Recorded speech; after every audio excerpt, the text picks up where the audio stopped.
Good morning mga ka-sisters! Ngayong umaga ay mag-i-spray ako ng aking mga halaman at kung maalala ninyo ay gumawa nga pala ako ng seaweeds fertilizer at higit na siya sa isang buwan na na-ferment ko, kaya ngayon ay gagamitin ko na siya para i-spray sa aking mga halaman dahil yung aking mga tanim na halaman ay may mga bunga na at namumulaklak.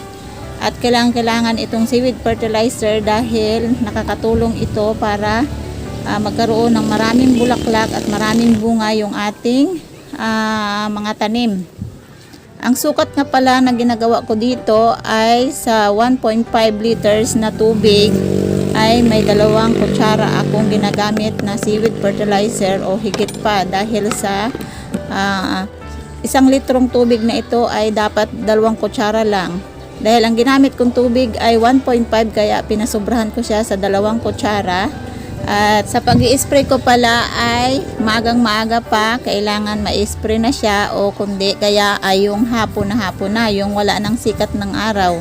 Dahil mas maganda na ma-spray sa umaga or sa hapon para hindi siya masunog sa araw kapag naarawan yung ating mga tanim. Napakagandang ma-spray ito sa mga sili or kamatis dahil kapag namumulaklak na siya at namumuo yung kanyang bunga ay mas lalong gumaganda ang maibigay nila na bunga kapag nag-spray tayo ng seaweeds fertilizer.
Ay mga ka-sisters, magluluto ako ngayon ng mud crabs. Yan, kung tawag sa amin.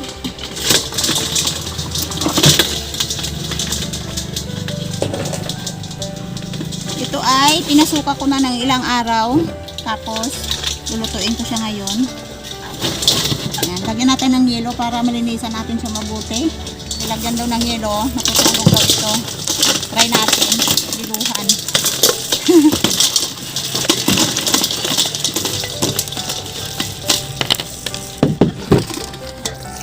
Lagyan natin tubig para lumamig yung pinakasabaw.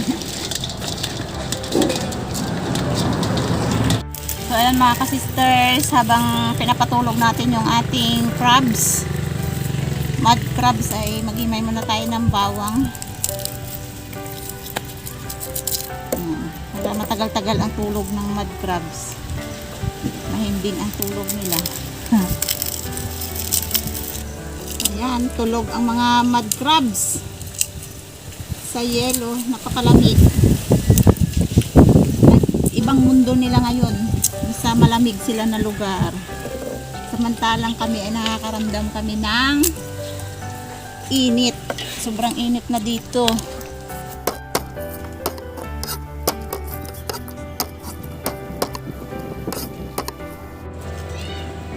Lalo yung mud crabs mga ka-sisters ay binili lang namin sa kakilala. Hindi kami makapagpangisda dahil sobrang lakas, lalo pat si kamister ay na aksidente. So ayan, bibili lang kami ng pang-ulam namin.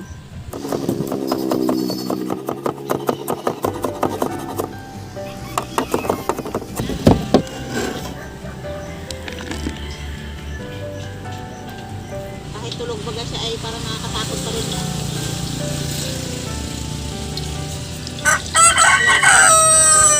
Biglang nagising at kinagat, patay tayong kinagat.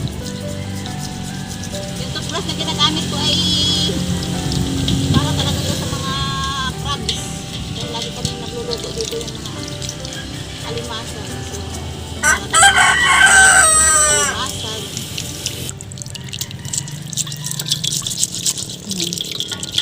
Pag nagtagal yan, mag-basic din yan siguro. Kaya bilis-bilisan natin ng linis. Mas maganda. Suga! Kinagat na ang kamay ko! Gulat ka eh. Iniinit pa adi ang tubig oh. Ng niyog. Kinayog ng niyog. So, kailangan bukukin kasi para malinis na malinis ang kain.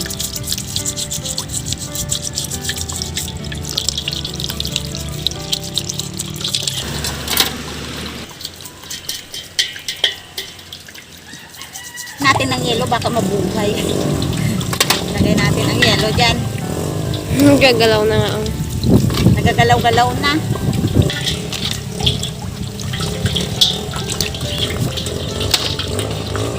Okay.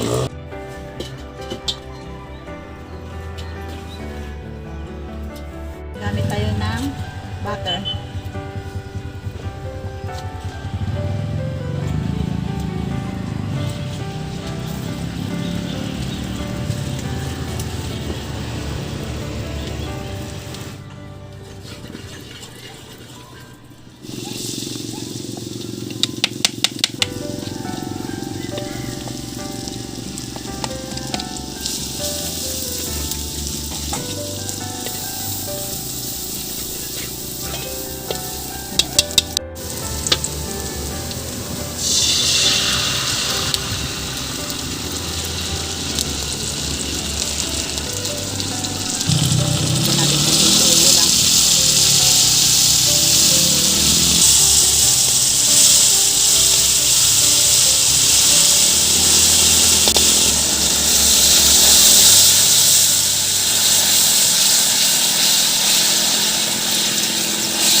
Konting asuka lang.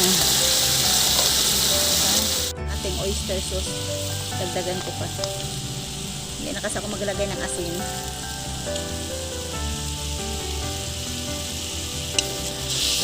Lagyan natin yung ating mud crabs.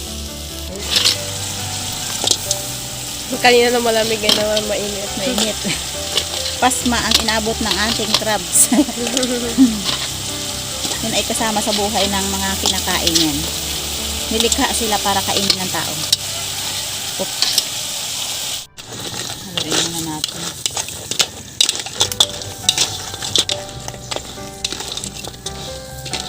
Takpan natin.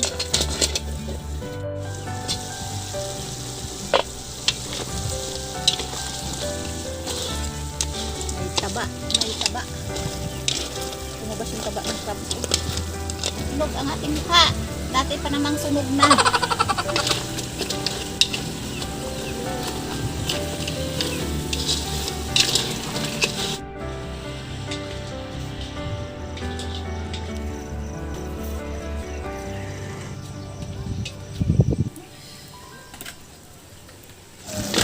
Ayan mga ka-sisters, luto na ang ating mud crabs na niluto sa oyster sauce na may butter. Ayan, pwede nang kainin yan. Ayan mga ka-sisters, bali naglaga din kami ng mais. Yan, sweet corn na mais. Paano nasabing sweet corn? Sweet. Yan, pwede na yan kainin. Tapos na tayo, tapos na. Ito yung magiging kanin natin. Sa gusto ng mais ay may isang kakainin. Pero may kanin kami dito oh. Dito sa dahon ng saging dahil magmumukbang kami mga ka-sisters ng mud crabs. Yan, said-said talaga sa kawali. Kaya tunog-tunog ng kawali. Okay. Lagyan natin ibit na mais. Sarap Yeah. lumipad. Yan. Ang may kinip-kiban. Yan. Si Aya ang nagkain yan eh. Hindi pa naluto, kinainan na.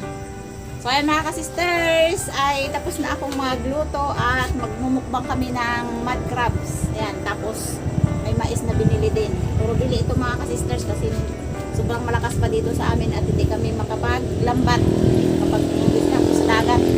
So pray tayo.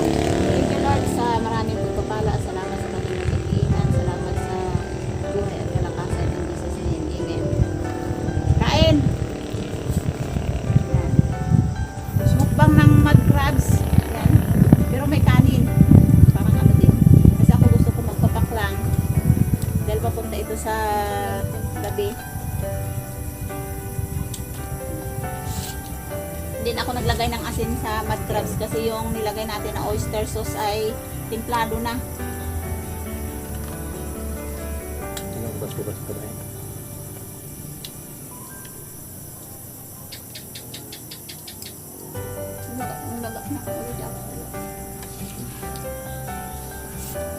Maghugas ng kamay, ah.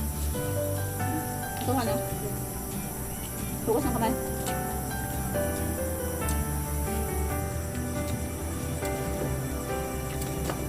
Tigas na ipin mo yan. Si Aya, bagong bunot ng ngipin. Ya. Baka magsingit siya, matigas ang ngipin mo. Okay.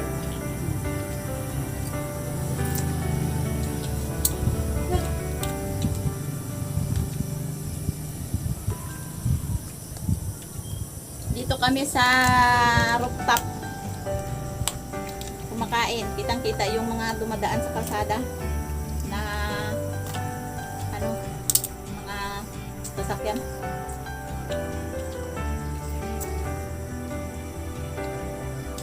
Diba yan? Umay ito nyo. Ito o. Ligat mo. Buka yan. Taba yan mo. Bakit ang tawad? Makain pa na iba yung mga. Saan? Maluan kanin. Sayang yung ano. Maluan. Taba. Abaw! Dilaw-dilaw. Taba lang sa aya. Dilaw-dilaw lang.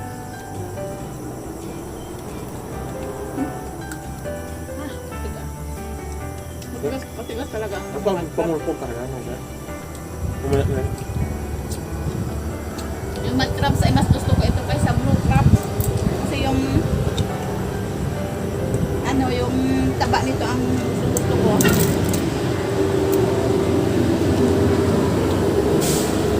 Tabain pa siya. Pwede alagain, patabain. Makain. Akyat ka dito!